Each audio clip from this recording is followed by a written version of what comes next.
Originally a 25-episode TV series that aired in Japan from October 1995 to March 1996, Neon Genesis Evangelion follows the lives and struggles of characters tasked with saving all mankind from mysterious beings known as angels. But what exactly are the angels? Where do they come from? And why do they do whatever it is they're doing?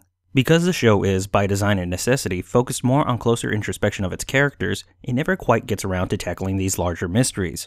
This isn't to say the answers don't exist. While some changes were eventually made from the original show Bible, hints of what the creators had in mind were sprinkled throughout both the TV series and feature film. And it's with these hints and key bits of supplemental material that was released after the show originally aired that we can finally see the complete picture. My name is Steve Arviso, and welcome to the first episode of Evangelion You Can Understand, the beginning and the end.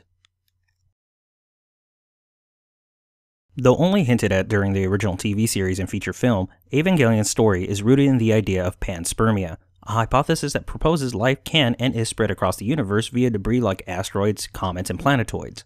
And it wouldn't be until 2003, with the release of Shinseki Evangelion 2, a video game for Sony's PlayStation 2, that the originally planned background story of the series was expanded upon and implemented in any official capacity. This backstory revolves around entities dubbed the First Ancestral Race, inhabitants of a distant world in the Milky Way galaxy considered to be the first sentient life forms. As with the classic tale surrounding Superman's origins, the world of the First Ancestral Race faced imminent destruction, and they devised a way to ensure life would carry on elsewhere in some fashion. This salvation came in the way of several artificial life forms, individually referred to as a seed of life. Each seed of life was infused with the soul of one member of the First Ancestral Race and housed within a construct simply called a moon.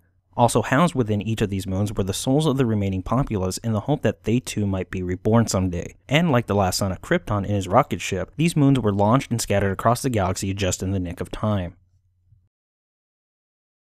A long time ago, Earth was seeded with two of these moons, one white and one black. The white moon was the first to reach Earth, coming to rest somewhere in what is now Antarctica. Shortly after, cosmically speaking of course, the black moon arrived in an event that, coincidentally enough, also resulted in the formation of the actual moon of Earth.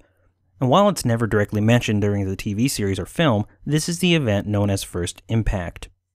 Though how such a thing might work is never explained, each moon also comes with a sort of failsafe that could render a second life seed dormant in the unlikely event a planet be seeded more than once. The goal of this is to prevent the progeny of both seeds from competing with and eventually destroying one another. However, this failsafe in the black moon was destroyed during First Impact, resulting in the white moon becoming dormant instead.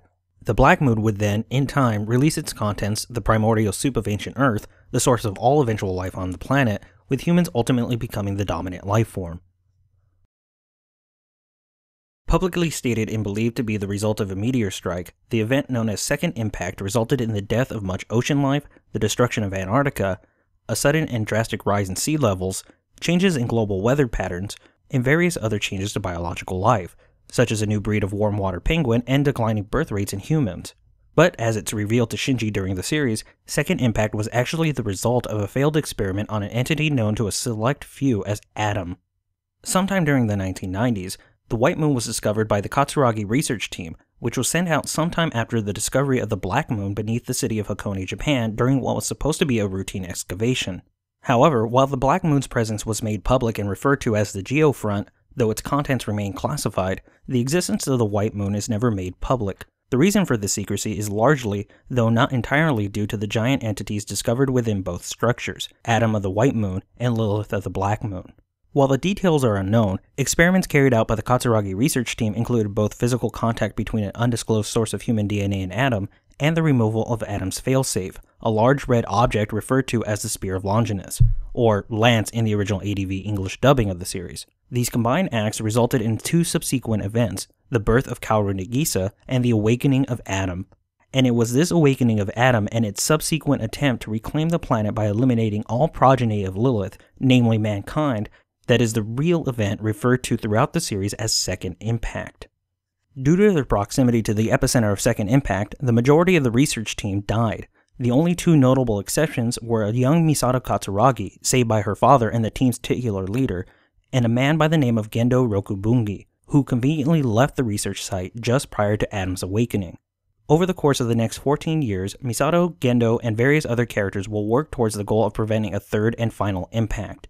However, a number of conflicting hidden agendas will set about a series of events that will come to a head during the approximate 1-year time period depicted in the TV series and the end of Evangelion feature film.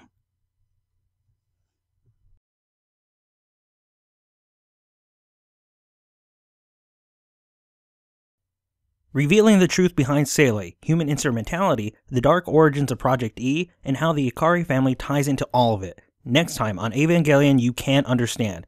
Secrets and Lies, the fate for all mankind.